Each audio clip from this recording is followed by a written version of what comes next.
حضرت بلال حبشی، حضرت بلال کے بارے میں بڑے واقعات ملتے ہیں۔ ایک واقعہ بڑا منفرد لکھا ہے کتابوں میں۔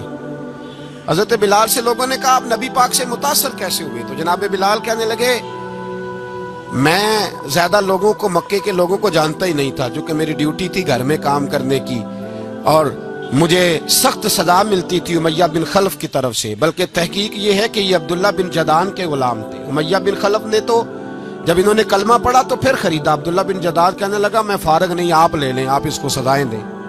تو کہتے میں ان کے گھر میں ہوتا تھا، تو میں تو زیادہ لوگوں کو جانتا ہی نہیں تھا، کبھی مجھے موقع ہی نہیں ملا تھا باہر نکلنے کا، ہماری غلاموں کی کوئی زندگی نہیں ہوتی تھی۔ حضرت بلال کہتے ہیں میں ایک دن مجھے بخار چڑھ گیا بڑا تیز، میں لوگوں کو جانتا نہیں تھا۔ فرماتے مجھے تیز بخار چڑھ گیا تو ٹھنڈ بڑی سخت تھی، میرے مالک نے مجھے کئی کلو جوں دیے پیسنے کو چکی پہ۔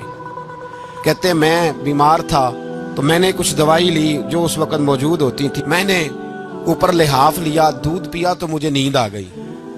جب میں سویا تو میرا مالک آ گیا، اس نے آ کر کے مجھے سوئے ہوئے دیکھا تو کھینچ کر کمبل اتارا، رضائی اتاری، لحاف اتارا، کہنے لگا اب تیری سزا یہ ہے کہ تو کھلے میدان میں بیٹھے گا، وہاں چکی پیسے گا، اور دوسری سزا یہ ہے کہ تجھے قمیض پہننے کی بھی اجازت نہیں۔ حضرت بلال کہتے ہیں تیز بخار، ٹھنڈ کا عالم، اور جب میں چکی پیس رہا تھا تو رو رہا تھا، اور میں پوچھ رہا تھا خدایا ہمارے نصیب، اللہ ہمارے مقدر ہے جرم ضعیفی کی سزا مرگ مفاجات۔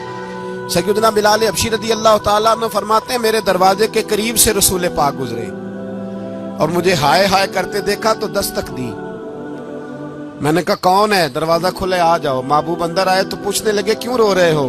تو میں نے کہا جاؤ اپنا کام کرو، یہاں دکھ سارے پوچھتے ہیں مداوا کوئی نہیں کرتا، یہاں باتیں سارے سنتے ہیں، یہاں تقریریں سارے کرتے ہیں، حقوق غریباں پر بات سارے کرتے ہیں، مداوا کوئی نہیں کرتا، جاؤ اپنا کام کرو۔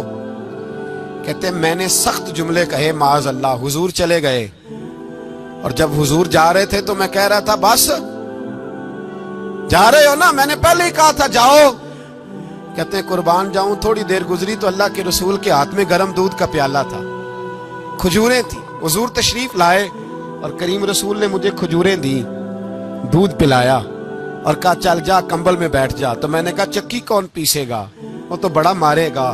کہتے ہیں لوگو اس نبی کا میلاد اور معراج بھول نہ جانا، اس رسول پاک کی محبتوں میں کمی نہ آنے دینا، اس محبوب کا نعرہ ساری دنیا میں لگا دینا۔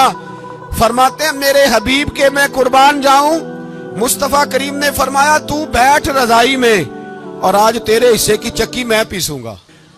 کہتے ہیں ساری رات حضور چکی پیستے رہے، ساری رات۔ سویرے میں اٹھا اور میرے حبیب پاک نے مجھے وہ سارا کچھ دیا اور خود چلے گئے۔ اگلی رات پھر آئی تو حضور پھر آ گئے، مجھے پھر رضائی میں لٹایا، دودھ پلایا اور ساری رات چکی پیسی۔ کہتے ہیں بس تیسرے دن حضور چکی پیس کے جانے لگے تو میں نے قدم تھام لیے، میں نے کہا بیبا دنیا ساری جھوٹ بولتی ہے، زمانہ سارا غلط کہتا ہے، جو غلاموں کے حصے کا کام کرے وہ اللہ کا سچا رسول ہوا کرتا ہے۔